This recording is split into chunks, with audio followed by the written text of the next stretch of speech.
we're just on this cusp of scientific development kind of bursting out. And I do get concerned about some of these cuts to science-based research and agencies. Will you be an advocate for science within the administration? Yes, ma'am. I do believe the president is looking to usher in a golden age of science and discovery. Personally, I just spent a few days ago with 40 different science and researchers sharing the results from my most recent mission to space. I'm passionate about science.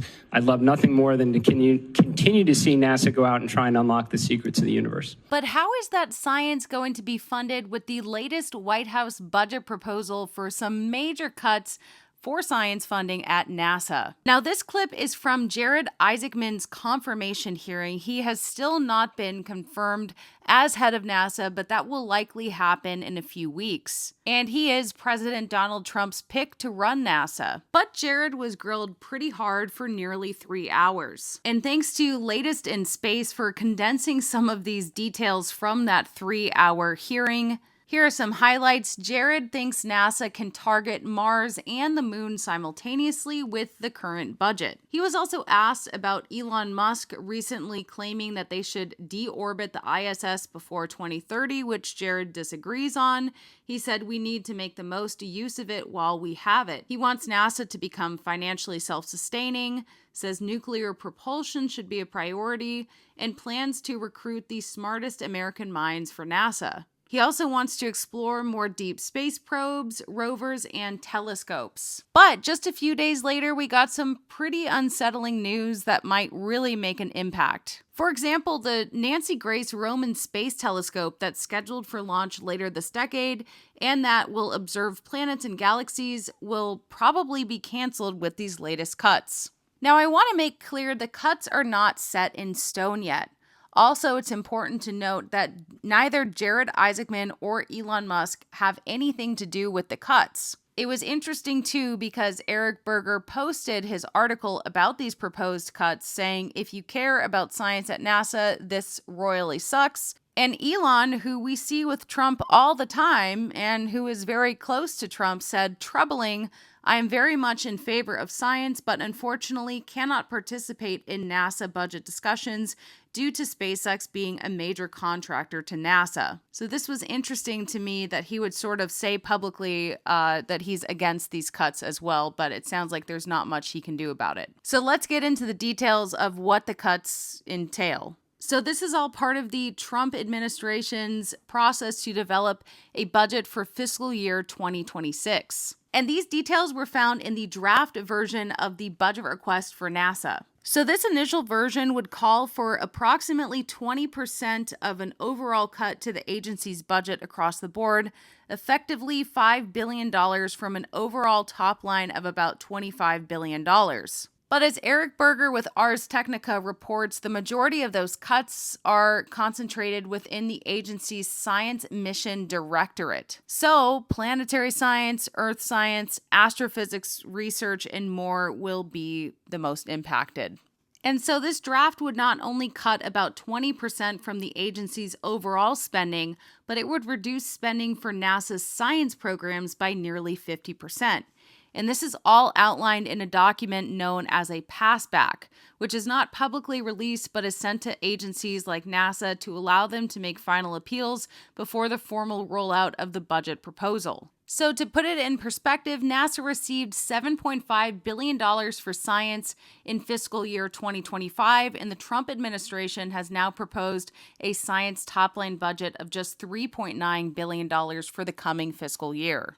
And here are some of the proposals: a 2/3 cut to astrophysics, an even bigger cut to heliophysics, a greater than 50% cut to earth science, and a 30% cut to planetary science. Now, fortunately, the budget would continue support for ongoing missions such as the Hubble Space Telescope and the James Webb Space Telescope, but as I mentioned earlier, it would probably cancel the Nancy Grace Roman Space Telescope, which is an already fully assembled observatory that's set to launch in about 2 years. And here's another big one. These cuts would also end funding for the Mars sample return, as well as the Da Vinci mission to Venus. Not only that, the budget cuts also appear to force the closure of Goddard Goddard Space Flight Center in Maryland, which means that NASA may have to fire 10,000 civil servants and contractors. And so, as I mentioned, this is not set in stone yet. After receiving these passback documents, NASA usually has about 72 hours to review those documents and then submit appeals and justification for changes. And as Eric outlines, any modifications are then incorporated into a final document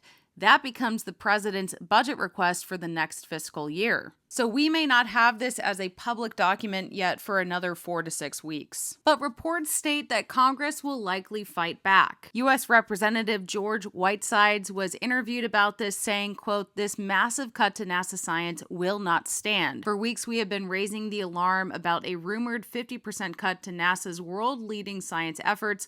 Now we know it is true. I will work alongside my colleagues on the Science Committee to make clear how this would decimate American leadership in space and inflict great damage to NASA centers across the country." And so while Jared still hasn't been officially confirmed yet, and that should happen in a few weeks, and while we don't have the final NASA budget cuts, I will leave you with this. This is Jared's opening statement from that 3-hour hearing, and I think that he did a really great job, and he is signing up for a very difficult role.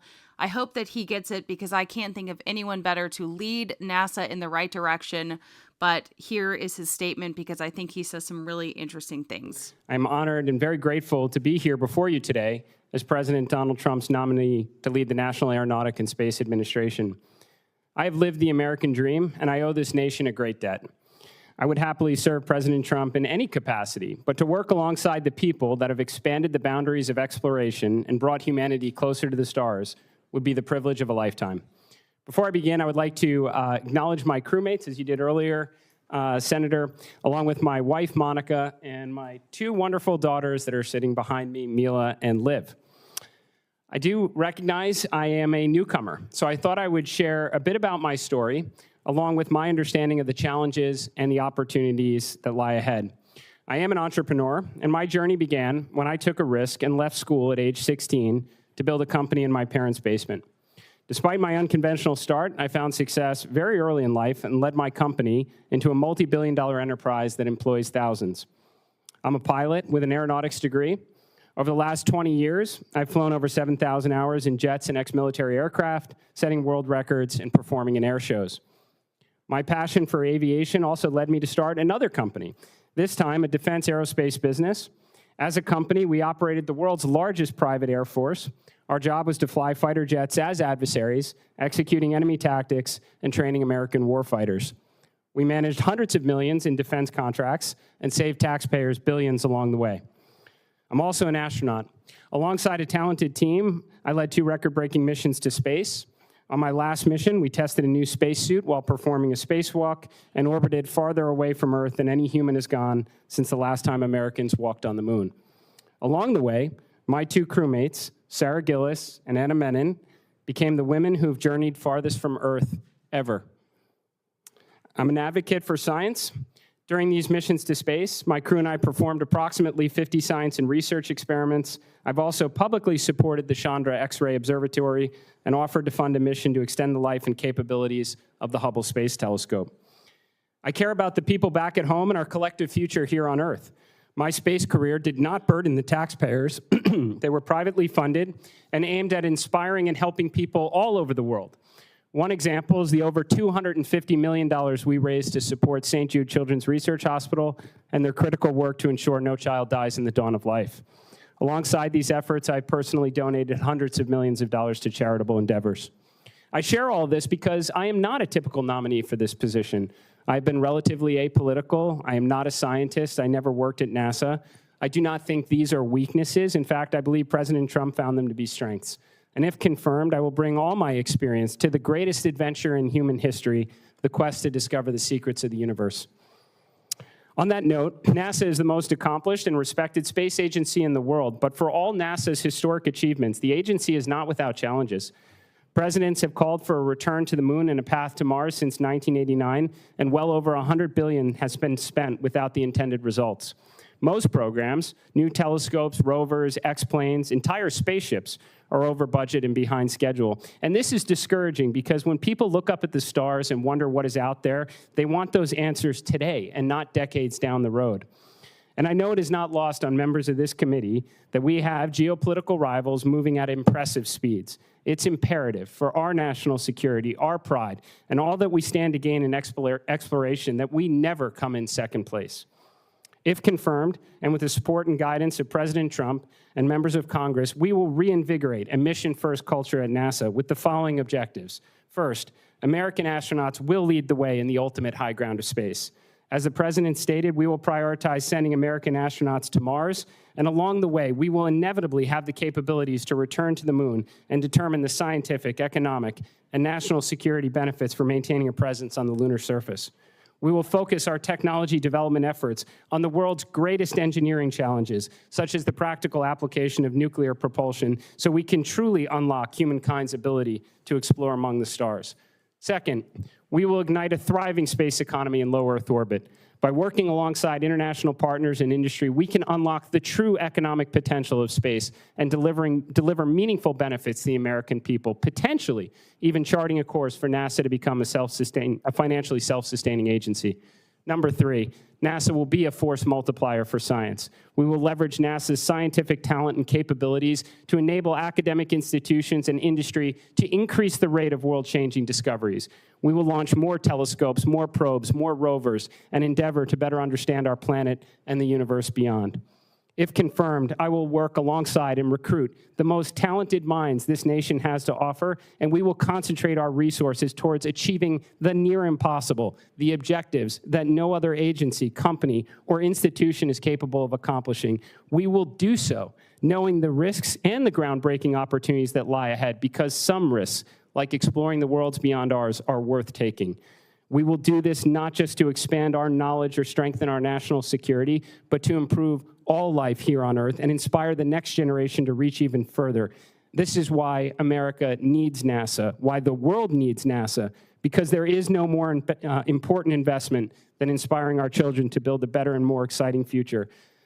And the best way NASA can do that is by delivering on our mission and ushering in a new golden age of science and discovery, and we will not fail. Thank you. So thank you so much for watching this video. Sorry there's been a lapse in content. I am still on vacation and I'm in Japan now, so I'm going to keep trying to get the content out there. But thanks so much for supporting Ellie in Space, and I'll see you in the next video.